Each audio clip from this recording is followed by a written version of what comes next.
नमस्कार विद्यार्थी मित्रांनो, मी ऑफिसर एज्युकेशन चॅनलमध्ये तुम्हा सर्वांचं स्वागत आहे. आज आहे 14 नोव्हेंबर आणि 14 नोव्हेंबरच्या रिलेटेड ज्या ज्या इम्पॉर्टंट चालू घडामोडी असणार आहेत त्या आपण इथे कव्हर करणार आहोत. इथे टेलिग्राम चॅनलची लिंक आहे, तीसुद्धा तुम्ही जॉईन करा. लेक्चर सुरू करण्याआधी तुम्हा सर्वांना मी ऑफिसर परिवाराकडून दिवाळीच्या खूप खूप शुभेच्छा. ही दिवाळी जी आहे ती तुम्हाला सुखाची, समृद्धीची, आनंदाची आणि भरभराटीची जावो हीच ईश्वरचरणी प्रार्थना. चला सुरुवात करू आपण आता आजच्या लेक्चरला. रिव्हिजन करू आपण पहिल्यांदा कालच्या लेक्चरचं. बघा, JCB साहित्य पुरस्कार 2020 खालीलपैकी कोणाला मिळाला?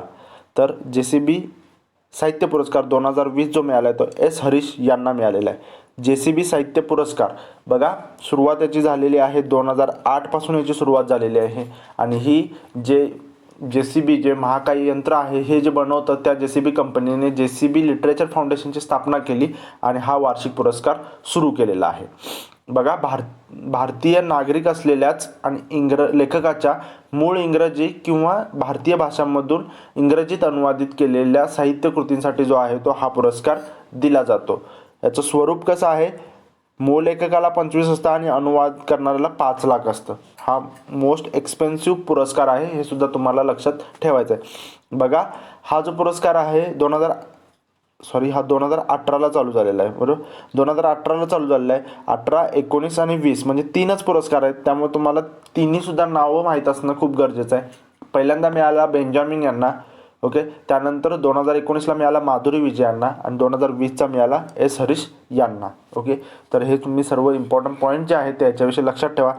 S हरीश यांना कशासाठी मिळालेलं आहे? जयश्री कतालित यांनी त्यांचं जे मल्याळममधलं मस्टच हे जे होतं त्याला अनुवादित केलं आणि त्यासाठी त्यांना मिळालेलं आहे, ओके. तर एवढं तुम्हाला याच्याविषयी पॉईंट माहीत असणं गरजेचं आहे.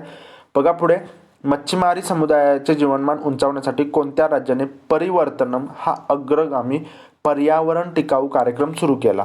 बघा, परिवर्तनम म्हणजे बदल आणि पर्यावरण टिकाऊ म्हणजे इको फ्रेंडली जो आहे तो कार्यक्रम सुरू केलेला आहे केरळने. बघा, केरळ ऑलवेज जे आहे ते इको फ्रेंडलीसाठी जे आहे ते पाऊल उचलत असते मच्छीमार समुदायाचं जीवनमान उंचावण्यासाठी, ओके. तर याच्यामध्ये जे आहे स्वच्छ मासे आणि ताज्या उत्पादनांची प्रक्रिया आणि विपणन जे आहे ते त्यांना प्रोत्साहन देण्याचं काम सुद्धा केलं जाणार आहे. नेक्स्ट बघा, राष्ट्रीय जल पुरस्कार 2019 मध्ये अग्रस्थानी कोणते राज्य आहे? तर बघा, याच्यामध्ये जे आहे ते तामिळनाडू राज्य जे आहे ते अग्रस्थानी आहे.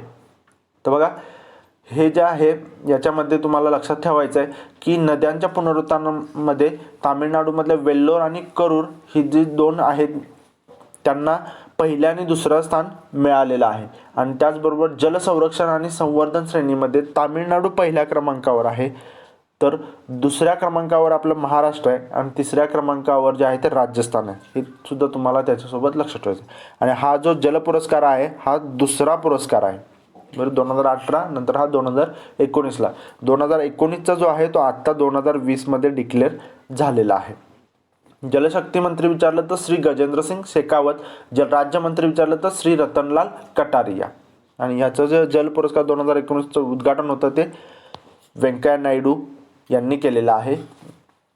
पुढे बघा, मुंबई इंडियन्सने खालीलपैकी कोणत्या संघाला अंतिम सामन्यात पराजित करून 5व्यांदा IPLचे जेतेपद जे आहे ते जिंकलेलं आहे? तर बघा, सर्वांनाच माहीत आहे याचं, दिल्ली कॅपिटल्सला हरवून. आत्ता ही ताजी न्यूज आहे त्यामुळे लक्षात राहते. ज्यावेळेला 6 महिन्याने एक्झाम होईल त्यावेळेला विचारलं जाईल, त्यावेळेला संघ जो अपोनंट संघ जो होता, जो रनरअप होता ते विसरण्याचे चान्सेस खूप असतात. म्हणजे 10% मुलं विसरतात आणि तिथेच ते मागे पडतात. तर ह्या गोष्टी आहेत त्या अशा तुम्ही नोट करून ठेवा आणि रिवाईज सुद्धा करत चला. IPL विषयी जे आहे ते आपण खूप रिव्हिजन चांगल्या पद्धतीने केलेली आहे. तर बघू पुढे, खालीलपैकी कोणत्या देशाने 6G सॅटेलाइट लॉन्च केलेला आहे? तर हा केलेला आहे चीनने लॉन्च केलेला आहे. बघू आता आजच्या न्यूज. बघा, मोस्ट इम्पॉर्टंट क्वेश्चन आहे तुमच्यासाठी हा. खलिफा बिन सलमान अल खलिफा, खलिफा बिन सलमान अल खलिफा यांचे नोव्हेंबर 2020 मध्ये निधन झाले तर ते कोणत्या देशाचे पंतप्रधान होते असं विचारलेलं आहे. तर बघा, ते होते बहरीनचे. म्हणजे याचं उत्तर आहे पर्याय क्रमांक 1. मोस्ट इम्पॉर्टंट का म्हटलं? कारण सर्वात जास्त काळ जगामधल्या देशांमध्ये, कोणत्याही देशामध्ये सर्वात जास्त काळ पंतप्रधान पद भूषवणारे हे खलिफा बिन सलमान अल खलिफा होते, ओके. बघा, ज्यावेळेला बहरीन देश स्वतंत्र झाला तेव्हापासून ते आत्तापर्यंत त्यांच्या निधनापर्यंत हे जे होते खलिफा बिन सलमान अल खलिफा हे तिथले पंतप्रधान होते. त्यामुळे हे मोस्ट इम्पॉर्टंट आहे. आता तुम्ही इथे एंडोरा सेशल्स बघाल तर तुम्हाला कळेलच एंडोरा मी काय इन्क्लूड केलं आहे तर IMFचा 190वा देश झालेला आहे बरोबर. सेशलच्या जे आपण बघितलेलं होतं सेशलच्या रिलेटेड भारतीय वंशाचे जे आहेत वेवल रामकलवान हे जे आहेत ते राष्ट्रपती झालेले आहेत सेशलचे. ओके, आपण मॅपमध्ये सुद्धा बघितलेलं आहे, एंडोरा सुद्धा आपण मॅपमध्ये बघितलेलं. आता तुम्हाला बहरीन सुद्धा लक्षात ठेवायचं आहे. बघू इम्पॉर्टंट पॉईंट बघा, 19 जानेवारी 1970 पासून ते 11 नोव्हेंबर 2020 पर्यंत जे बहरीनचे ते पंतप्रधान होते. 1971ला जे आहे ते बहरीन स्वतंत्र झालेलं आहे. तेव्हा त्यांचा जन्म 1935चा आहे, मृत्यू 11 नोव्हेंबर 2020चा आहे. ओके, तर बघा वय पण लक्षात ठेवायचं तुम्हाला. 84व्या वर्षी जे आहे ते त्यांचं निधन झालेलं आहे. बहरीनविषयी बघू आपण आता. राजधानी जे आहे कॅपिटल जे आहे ते मनामा आहे. स्वातंत्र्य बघा 15 ऑगस्ट 1971ला झालेलं आहे. त्यांनी डिक्लेअर केलेलं होतं कधी तर 14 ऑगस्ट 1971ला डिक्लेअर केलेलं होतं बरोबर. आणि स्वातंत्र्य ऑफिशियली मिळालं 1971 15 ऑगस्टला. HDI ह्युमन डेव्हलपमेंट इंडेक्समध्ये 45वा रँक आहे. नॉर्वे फर्स्ट आहे. करन्सी बघा तिथली काय बहरीन दिनार. ओके, बहरीन दिनार हे जे आहे ते तिथली करन्सी आहे. तर आता मॅपमध्ये जर तुम्ही बघाल तर बहरीन बघा कुठे आहे, इथे आपला जो भारत देश आहे बरोबर, हा भारत देश आहे. आणि त्याच्या इकडे बघा इकडे आफ्रिका आहे आणि इथे जो आहे तो बहरीन आहे. जे रेडमध्ये आहे तो बहरीन. बघू पुढे, राष्ट्रीय पक्षी दिवस कधी साजरा केला जातो तर बघा राष्ट्रीय पक्षी दिवस जो आहे तो 12 नोव्हेंबरला साजरा केला जातो. म्हणजे याचं उत्तर आहे पर्याय क्रमांक 3. आता बघू आपण 12 नोव्हेंबरला आणखीन कोणकोणते दिवस साजरे केले जातात. बघा, जागतिक निमोनिया दिवस सुद्धा 12 नोव्हेंबरला केला जातो आणि लोकसेवा प्रसारण दिवस सुद्धा 12 नोव्हेंबरला साजरा केला जातो. आता हा 12 नोव्हेंबरला राष्ट्रीय पक्षी दिवस का साजरा केला जातो तर सलीम अली यांचा जन्मदिवस आहे, म्हणून त्या दिवशी जो आहे तो जागतिक राष्ट्रीय जो पक्षी दिवस आहे तो साजरा केला जातो. बघा, आता आपण सलीम अली यांच्याविषयी बघू थोडक्यात. तर सलीम अली जे आहेत ते भारतातले पक्षीशास्त्रज्ञ आहेत आणि पर्यावरणवादी होते. त्यांचा जन्म बघा 1896ला झालेला, मृत्यू 1987 झालेला. सलीम अली यांनी भारतातील आपल्याला बघा शाळेला असताना सुद्धा यांच्यावरती एक चॅप्टर होता बरोबर, जर तुम्हाला आठवत असेल तर सलीम अली यांनी भारतातील ब्रिटिश राजवटीच्या काळात भारतातील पक्ष्यांचा आढळ, त्यांची सवयी, पक्ष्यांच्या विविध जाती आणि जातीमधील वैविध्य यांचा बारकाईने अभ्यास केलेला होता. आणि बघा त्यांच्या या कार्याने भारतात हौशी जे पक्षी निरीक्षक बनण्याची परंपरा जी आहे ती चालू झाली आणि भारतातील हे पक्षी निरीक्षक सलीम अली यांना ते आद्यगुरू मानतात. त्यांना बघा बर्डमॅन ऑफ इंडिया असं सुद्धा संबोधलं जातं. विशेष इन्क्लूड करण्याचं कारण म्हणजे त्यांना पद्मभूषण मिळालेलं आहे 1958ला. ब्रिटिश पक्षीतज्ञ संघाचे राष्ट्रीय पदक मिळालेलं आहे 1967ला त्यांना मिळालेलं आहे. त्यानंतर त्यांना पद्मविभूषण मिळालेलं आहे 1976ला. हॉलंड सरकारचा ऑर्डर ऑफ गोल्डन आर्क मिळालेला आहे 1986ला. आणि बघा त्यांच्यावरती जे आहे पुस्तकसुद्धा लिहिलेलं आहे, तर हे सुद्धा तुम्ही लक्षात ठेवा ॲज अ GK पार्ट म्हणून. वीणा गवाणकर यांनी डॉक्टर सलीम अली या नावाचं जे आहे ते पुस्तक लिहिलेलं आहे आणि ते सलीम अली यांच्या आयुष्यावरती. एवढं जे आहे ते जस्ट राष्ट्रीय पक्षी इन्क्लूड करण्याचं कारण म्हणजे इथे आपण सलीम अली यांच्याविषयी सुद्धा थोडक्यात एक माहिती बघावी म्हणून इन्क्लूड केलेलं आहे. बघू नेक्स्ट क्वेश्चन. खालपैकी कोणी ITTF महिला विश्वकप 2020चे विजेतेपद पटकावले. हे ITTF काय आहे हे तर पहिल्यांदा माहीत पाहिजे. याचा फुल form international table tennis federation. International जे काय आहे पूर्ण टेनिस जे आहे ते टेनिस टुर्नामेंट जे आहे जगामध्ये होणाऱ्या या ITTF international table tennis federation जे आहे हे जे आहे ते रेग्युलेट करतं. आणि त्यांचा महिला विश्वकप 2020 झालेला आहे त्याचं विजेतेपद पटकवलेलं आहे चेंग मेंग यांनी. बघा म्हणजे याचं उत्तर आहे पर्याय क्रमांक 2. चायनाची जी आहे ही खेळाडू आहे. बघू इम्पॉर्टंट पॉईंट आपण याच्याविषयी.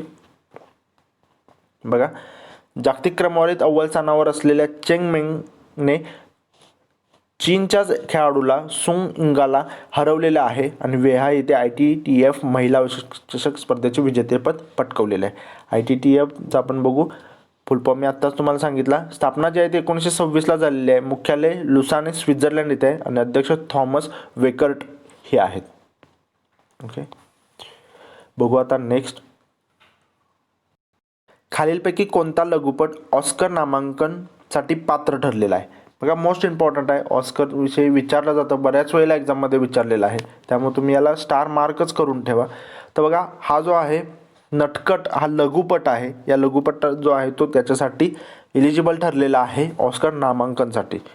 बघू आपण पुढे. बघा, इथे तुम्ही बघू शकता इमेजमध्ये कुणाचा आहे, तर विद्या बालन यांचा आहे. हे तुम्हाला लक्षात ठेवायचं आहे, नटखट. बघा, बिहार राज्यामधील विधानसभा निवडणुकीत कोणत्या पार्टीला बहुमत मिळाले? खूप सिंपल क्वेश्चन घेतलेला आहे, सर्वांना माहीत असणार आहे. याचं उत्तर एनडीए आहे. एनडीएने 125 जागा मिळालेल्या, सगळ्यांनीच बघितलंच ना. पण एक्झामच्या वेळेला बघा काय विचारलं जाऊ शकतं, की तुम्हाला विचारलं जाऊ शकतं की बिहारमध्ये विधानसभेच्या निवडणुका झाल्या तर त्या किती टप्प्यात होत्या? तुम्हाला जर आठवत असेल तर बघा, यूपीमध्ये झालेल्या होत्या, आता मला इयर नाही आठवत, पण त्यावेळेला 5 टप्प्यात झालेल्या आणि विचारलेलं होतं की किती टप्प्यामध्ये निवडणुका झाल्या आहे. तर तुम्हाला असं जे आहे ते लक्षात ठेवायचं आहे. आत्ता लक्षात असतं, पण एक्झामच्या वेळेला हे खूप टाईम गेलेला असतो आणि मग हा जो पॉईंट असतो तो मिस होण्याचे चान्सेस असतात. तर किती टप्प्यात झाले तुम्ही मला आता कमेंट बॉक्समध्ये मेन्शन करून सांगा.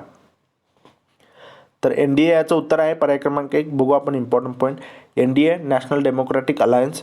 एनडीए आणि बीजेपीची तिथं युती होती आणि त्या युतीला जे आहे ते 125 जागा मिळालेल्या आहेत. बिहार निवडणुकीमध्ये जे आहे ते 243 जागांसाठी निवडणुका झालेल्या होत्या. नितीश कुमार जे आहे ते चौथ्यांदा तिथे मुख्यमंत्री बनतील आता. आणि एनडीएने जे आहे ते 125 जागा ज्या आहेत त्या जिंकलेल्या आहेत. 243 जागा आहेत, म्हणजेच काय 122 जागा ज्या आहेत त्या मेजॉरिटीसाठी ज्या आहेत त्या लागणार होत्या.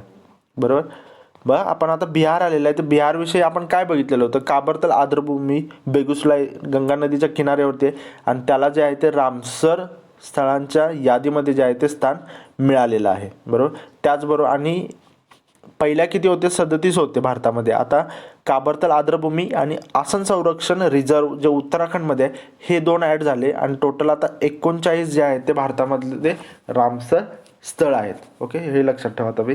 त्याच्यानंतर बघा, आपण बघितलेलं रामविलास पासवान यांचं जे आहे ते दीर्घ आजाराने निधन झालं वयाच्या 74व्या वर्षी. ते सुद्धा बिहारच्या रिलेटेड होते, तर हे सुद्धा तुम्हाला इथे माहीत पाहिजे. ते ह्यांच्याविषयी सुद्धा रिव्हिजन होणं अपेक्षित आहे. आशा करतो तुम्हाला जे लेक्चर आहे ते युजफुल वाटतं, इम्पॉर्टंट वाटतं. तुम्ही या लेक्चरला लाईक कराल. बघा, आता कालचा क्वेश्चन काय होता तुमच्यासाठी? Your best day is today या पुस्तकाचे लेखक कोण आहे? तर या पुस्तकाचे लेखक आहेत अनुपम खेर.